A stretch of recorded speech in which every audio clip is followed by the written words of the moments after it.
ഇന്നത്തെ ഞങ്ങളുടെ യാത്ര ഞാൻ ജനിച്ചു വളർന്ന എൻ്റെ നാടായ ചിറയൻകീഴിലോട്ടാണ്. ഇവിടവും ശാർക്കര ക്ഷേത്രവും എനിക്ക് ഏറെ പ്രിയപ്പെട്ടതാണ്. എവിടെയൊക്കെ പോയാലും നമ്മുടെ സ്വന്തം സ്ഥലത്ത് വരുമ്പോഴുള്ളൊരു ഫീൽ അത് പറഞ്ഞറിയിക്കാൻ പറ്റാത്തതൊന്നു തന്നെയാണ് അല്ലേ. അമ്പലക്കുളവും അർച്ചന ചെയ്താൽ തലയിൽ ചൂടാൻ കിട്ടുന്ന മുല്ലമാലയും മനസ്സറിഞ്ഞ് പ്രാർത്ഥിച്ചാൽ വിളി കേൾക്കുന്ന ഭഗവതിയും പൂരപ്പറമ്പും ബഹളവും അയ്യോ കുറച്ച് സിനിമാറ്റിക് ആയല്ലേ.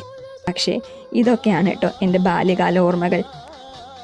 പോരാത്തതിന് അയൽവാസി പിള്ളേരുടെ കൂടെ മരം കയറിയായി നടന്ന ഓർമ്മകളും ഉണ്ട് കേട്ടോ.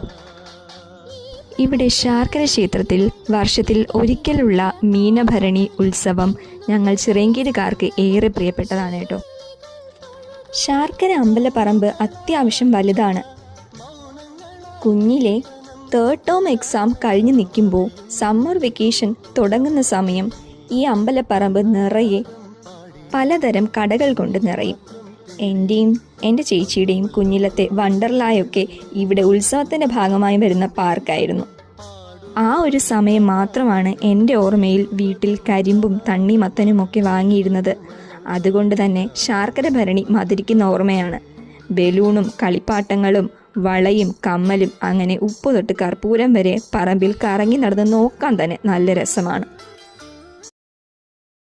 അമ്മയുണ്ടല്ലോ, ചട്ടി, കലം, ചെടികൾ അങ്ങനെ സകല സാധനങ്ങളും ഇവിടെ പറമ്പിൽ നിന്ന് വാങ്ങുമായിരുന്നു. കയ്യിലുള്ള കാശ് വെച്ച് എനിക്കും ചേച്ചിക്കും ഞങ്ങൾക്ക് ഇഷ്ടമുള്ളതൊക്കെ വാങ്ങിത്തരുമായിരുന്നു പാവം. പക്ഷെ വില കൂടിയ കളിപ്പാട്ടങ്ങൾക്ക് അച്ഛൻ്റെ അനുമതി വേണമായിരുന്നു. ഇപ്പോൾ ഒരു ഓർമ്മയുണ്ട് അച്ഛൻ്റെ പിറകിൽ നിന്ന് നടന്ന് ടോയ് മൊബൈൽ ഫോൺ വാങ്ങിത്തരാൻ കെഞ്ചുന്നത്. ഈ വർഷത്തെ ചുറ്റിക്കറങ്ങലും കാഴ്ച കാണലും ഒക്കെ കഴിഞ്ഞു കേട്ടോ. ഇനി അടുത്ത വർഷത്തെ ഭരണിക്കുള്ള കാത്തിരിപ്പാണ്. വീഡിയോ ഇഷ്ടപ്പെട്ടാൽ ലൈക്ക് ചെയ്യണേ.